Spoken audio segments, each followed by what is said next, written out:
Hola de nuevo. En este vídeo vamos a continuar con la caracterización de las variables aleatorias mediante la función de distribución. Permitidme tan solo empezar comentando que la presentación que hemos hecho en el vídeo anterior, aunque en mi opinión no solo es correcta, sino que ayuda a entender bien la idea de que la variable aleatoria transporta la probabilidad del espacio de probabilidad a la recta real, induce una probabilidad en ella y ésta se caracteriza mediante la función de distribución, digamos, es algo más formal de lo que se suele hacer en los libros del nivel al que estamos trabajando. Por ejemplo, tanto el libro de Casella-Berger como el de Wood, la introducción que hacen de la variable aleatoria es más informal. Nos dicen que no es más que una función de un espacio muestral a los números reales y comentan que la distribución de probabilidad es lo que permite trasladar las probabilidades de sucesos a números y que esta distribución está caracterizada por la función de distribución acumulada, sin entrar para nada más. Evidentemente definen la función de distribución acumulada como una función de distribución con las propiedades que hemos dado anteriormente, pero de alguna manera no se relaciona ni muy bien ni muy mal con esta idea de probabilidad inducida. Bien, una vez hemos hecho esto, y ya sea de una forma informal o de otra, podemos pasar a esta idea de qué significa que la función de distribución caracteriza la variable aleatoria. Bueno, la idea básica es que sabiendo o conociendo la función de distribución, sabemos todo lo que tenemos que saber sobre la variable aleatoria o sobre la distribución de probabilidad de la variable aleatoria. Y esto nos permite, por ejemplo, introducir el concepto de idénticamente distribuidas. Decimos que dos variables aleatorias están idénticamente distribuidas, no si toman los mismos valores, porque si la variable es discreta, evidentemente tomarán valores en el mismo conjunto. En cada repetición del experimento no tienen por qué tomar los mismos valores, pero sí toman los mismos valores, si para los mismos valores los toman con las mismas probabilidades. Es decir, fijaros en la definición, decimos que son idénticamente distribuidas y para cualquier conjunto en el que pueden tomar valores, la probabilidad de que la variable pertenezca a este conjunto, la variable x tome valores en este conjunto, es la misma de que los tome la variable y. Además, esto se puede relacionar directamente con la función de distribución, es decir, esta caracterización es equivalente a que la función de distribución evaluada en cualquier valor para la variable x coincide con el valor de la función de distribución evaluada en el mismo valor por la variable y. Por tanto, la función de distribución caracteriza las variables aleatorias y si dos variables aleatorias coinciden en la función de distribución en cualquier valor, son idénticamente distribuidas, no son la misma. Bien. Una vez introducido esto, podemos repasar el concepto de discreta y continua de variable aleatoria que bien conocéis. La variable es discreta cuando toma valores en un conjunto finito o numerable y en este caso pues podemos caracterizar la probabilidad a través de la función de masa de probabilidad, que es la probabilidad de que la variable tome valores cualesquiera o valores concretos. Y fijaros que esta definición de la probabilidad de que tome valor nos permite calcular la probabilidad de cualquier suceso, es decir, la probabilidad de que la variable tome valores en un conjunto no es más que la suma de los valores. Fijaros que esta definición no incluye la función de distribución, que hemos dicho que es lo único que necesitamos, pero obviamente a través de la relación entre la función de distribución y la función de masa de probabilidad, que es de forma natural, la función de distribución se puede calcular evaluando la función de masa de probabilidad. La función de distribución en un punto x se puede calcular evaluando la función de masa de probabilidad en todos aquellos valores que son inferiores o iguales a x, y en sentido contrario se puede evaluar la función de distribución mediante la diferencia entre la función de masa de probabilidad, mediante la diferencia entre la función de distribución evaluada en el punto y el límite por la derecha de la función de distribución en el mismo punto. Esto puede ser, y esto será diferente si si en este punto la función es continua, eso hay un salto que es donde lo que pasa, por ejemplo, en las variables discretas. Bien.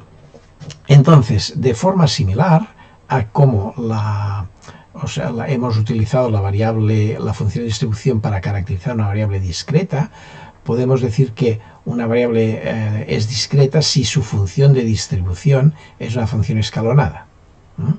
Y entonces podemos utilizar la misma idea, utilizar la función de distribución para definir las variables continuas. Si una variable discreta es aquella que tiene una función de distribución escalonada, una variable continua es aquella que la función de distribución es una función continua.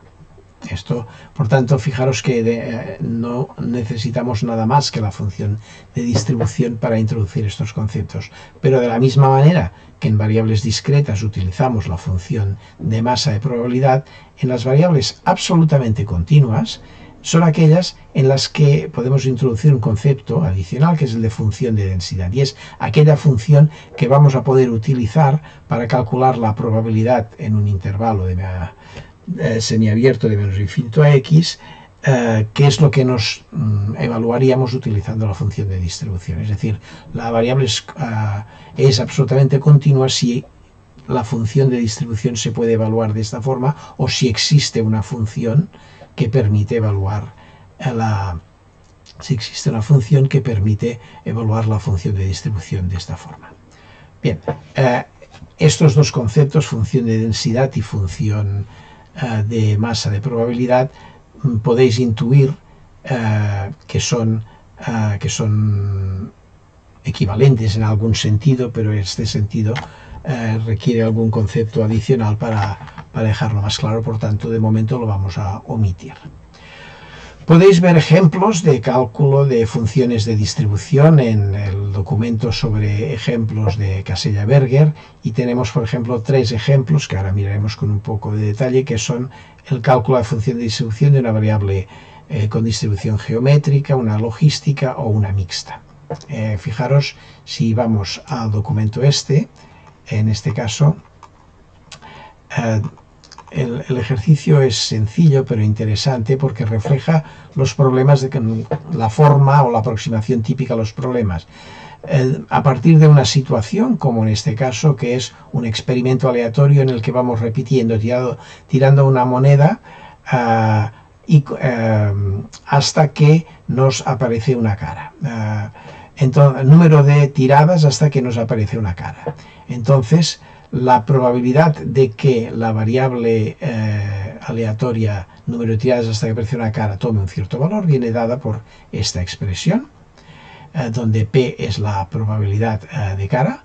Y entonces, fijaros que de forma natural el enunciado se ha traducido en la función de masa de probabilidad. Si lo que nos piden es la función de distribución, lo que haremos será aplicar la relación que existe entre ambas, y por tanto calculando la suma desde 1 hasta x de los valores que puede tomar la variable.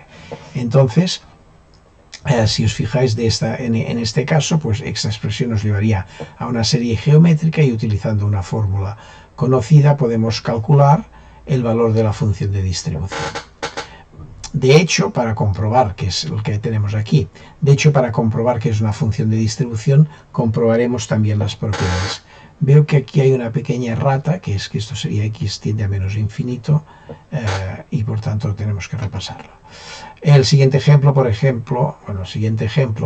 es similar, pero trata de una variable continua, y en este caso ya empezamos con la función de distribución, comprobamos las propiedades de la misma, y fijaros que en el camino, al derivar la función de distribución, ya tenemos la función de densidad de probabilidad. Esta función es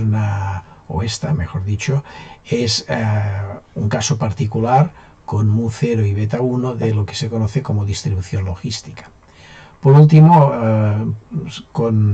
fijaros, este ejemplo es un ejemplo más o menos típico de una función que tiene la función de distribución que tiene una discontinuidad en un punto i, y que por tanto no es ni discreta ni continua. No es discreta porque no es una función escalonada, no es continua porque no es una distribución continua, pero a pesar de ello podemos comprobar que la función cumple las propiedades y por tanto es una función de distribución.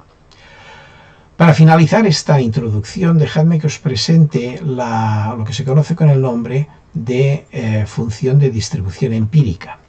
La función de distribución empírica tiene mucha importancia en inferencia estadística. De hecho, dedicaremos toda una clase a hablar de ella en el segundo capítulo, pero es interesante ver cómo se introduce y ver cómo de forma natural se crea una función de distribución. Fijaros que la idea es la típica de inferencia. Tenemos una población representada por una variable aleatoria y tomamos una muestra de dicha población, que por tanto son n observaciones. Si en vez de pensar en ellos como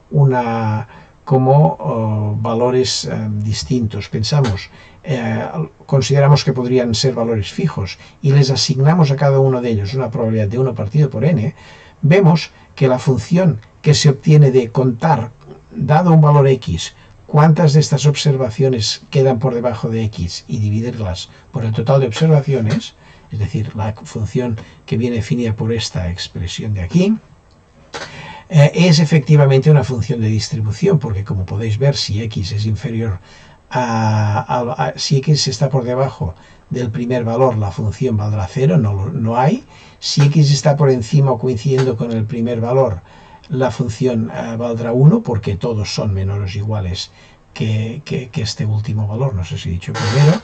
La función es evidentemente creciente y es continua por la derecha por la forma en que la hemos definido. Por tanto, efectivamente, esto es una función de distribución. Si nos fijamos en la representación gráfica que podemos hacer con R de esta función, bueno, no es exactamente esta, sino que es, fijaros que dada una muestra, si nosotros, por ejemplo, sacamos una muestra de 12 observaciones, podemos construir esta definición, hacer esta construcción manualmente o utilizar una función de R que es ECDF, Empirical Cumulative Distribution Function, que lo que nos hace es precisamente calcular estos valores y estas probabilidades, y que además podemos representarlos. Fijaros que realmente el aspecto que obtenemos al representar esta función es el de una función de distribución. Vamos a dejarlo aquí, pero tener esta función de distribución en mente, porque como os decía, está en la base de muchos conceptos importantes e interesantes de este curso.